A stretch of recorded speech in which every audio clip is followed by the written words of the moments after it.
Welcome to the bonus game. Quickly collect as many fish biscuits as you can.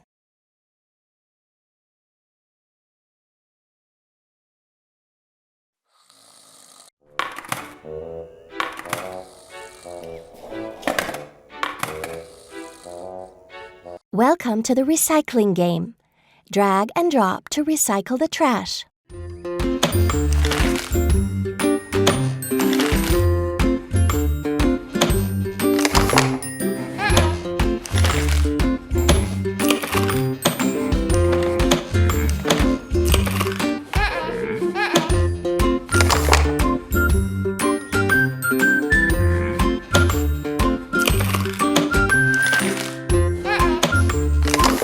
Awesome!